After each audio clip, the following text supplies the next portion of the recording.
Southeast Asia, a presentation by Taylor Yancey for Contemporary Issues in Global Politics at the University of North Florida. Southeast Asia is a sub-region of Asia which consists of countries that are found geographically south of China and east of India. Southeast Asia consists of two geographic regions, maritime and mainland. Maritime Southeast Asia includes the Philippines, East Malaysia, East Timor, Indonesia, Brunei, and Singapore, while mainland Southeast Asia, which is also known as Indochina, is comprised of Cambodia, Laos, Myanmar, which is also known as Burma, Thailand, West Malaysia, and Vietnam. In this presentation, I will discuss how globalization, human rights, terrorism, the financial crisis, environmental issues, crime, and cultural conflict affect the region. Globalization has created inequality in Southeast Asia. In his article, Globalization and Inequality, The Perspective from Southeast Asia, Dr. Sethaput Niraput attributes this inequality to a number of factors, such as lacking proper incentives, corruption, and a large percentage of non-tradable sectors. In Thailand, for example, community inequality between urban and rural areas has remained unchanged for over 50 years. The 500-member parliament in Thailand average net worth is higher than 99.99% of the entire population. Members of parliament are supposed to represent a broad scope of the population, but they only represent 0.001%. That large disparity is one reason Dr. Niraput gives for why inequality has not been fully addressed. Income and opportunity are other areas of inequality that have been high in Southeast Asia for quite some time. Currently, low government effectiveness and high corruption rates hinder the redistribution of the tax system to rectify the income equality. Because, as Dr. Niraput put it, giving the government more taxes to play with might not be the best use of people's hard-earned income. As for opportunity inequality, coverage for health and education are fairly reasonable. However, the quality of these programs remains an issue. To improve both of these areas requires a positive change in the government. The wealth in Southeast Asia is concentrated to non-tradable, highly regulated sectors, such as banks, property, and telecommunications. In fact, 70% of total market capitalization of the stock exchanges are in these sectors. Having freer markets and greater competition would help bridge this inequality and help reduce the high concentration of wealth to other areas. Much of Southeast Asia does not follow the Western concept of human rights. In the lower Mekong region, many of the authoritarian countries have restricted human rights, such as freedom of expression and speech. Policies vary throughout these countries, but the restrictions are used as a form of governmental control. Activists that defend human rights are fighting against these restrictions and face different levels of government intervention.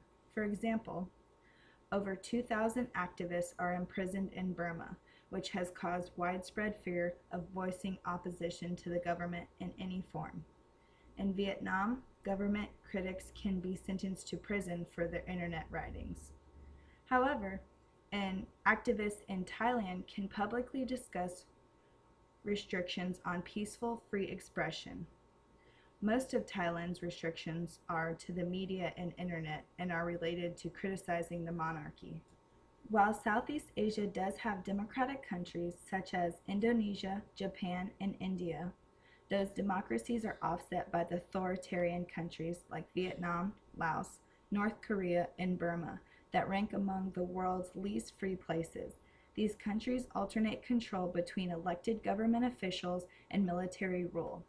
These governments are corrupt and clamp down on activists that threaten their political power. However, digitalization has begun a new era for pro-democracy and human rights activists in Southeast Asia. In 2007, a monk in Burma led a protest against the junta, exposing the world to junta in video clips shared on the internet. In 2009, Secretary of State Hillary Clinton, along with prime ministers of the Lower Mekong countries, which are Cambodia, Laos, Thailand, and Vietnam, created the Lower Mekong Initiative. This initiative is to enhance cooperation in the areas of environment, health, education, and infrastructure. This is a positive step to advance these countries and hopefully improve human rights. Burma formally joined the initiative in 2012. Southeast Asia, like the rest of the world, is vulnerable to terrorist attacks. Following the 2002 terrorist bombing in the main city of Bali, the country of Indonesia has been fighting against the violent threat of terrorism. These terrorist groups no longer affiliate themselves with a global cause. Instead, this form of radicalism emerged from the extremist religious teachings of groups like Jemaah Islamiyah and Darul Islam. Darul Islam is an organization that aims to establish an Islamic state in Indonesia. It was started in 1942 by a group of Muslim militants. This movement has produced offshoots such as Jemaah Islamiyah, which is a militant Islamic terrorist organization. This organization has ties to Al-Qaeda and was responsible for the Bali bombing. This current generation of jihadists comes from ordinary public schools, rather than the previous Islamic boarding schools. They are also often from small but radical religious study groups in different parts of the country. In recent terrorist threats in Indonesia, notable trends have emerged. First, the police have become the main target of terrorist plots and attacks. For example, in December 2012, a police patrol was ambushed by gunmen in Poso, which led to the deaths of 4 officers. More recent incidents have taken place outside of Poso, which included the violent attack against a policeman in front of the Corruption Eradication Commission building on September 11, 2013. The second trend is, despite their ideological differences, jihadist fighters and religious vigilante groups have formed alliances, such as the Jemaah Islamic organization, serving as liaison among the like-minded radicals through lectures by radical preachers who advocate commitment to jihad to their audiences. Finally, violence against various minority groups has taken place throughout Indonesia. Attacks against Ahmadiyya and Shia believers have taken lives and displaced hundreds. Christian communities also continue to experience intimidation by these radical Islamic groups. These multiple forms of intimidation provide opportunities for these terrorist groups to recruit new members and spread their influence throughout society. After the Asian financial crisis of 1997, many countries within Southeast Asia were obligated to take corrective steps to rein in banks and financial institutions. Consequently, the major effects of the global financial crisis were felt as secondary rather than primary. For example, companies linked to the US and Europe closed their doors, leading to job loss, but there was no loss of banks or financial institutions. Southeast Asia has followed the East Asian Economic Model, EAEM, which is based on import substituting and export promoting manufacturing with competitiveness based on low labor cost. In the past 3 decades before the global crisis, Southeast Asia had emerged as the main target in trade and investment strategies for many U.S. companies. Southeast Asia has the potential to offer U.S. enhanced economic growth, creation of new jobs, and to bolster security in the coming decades.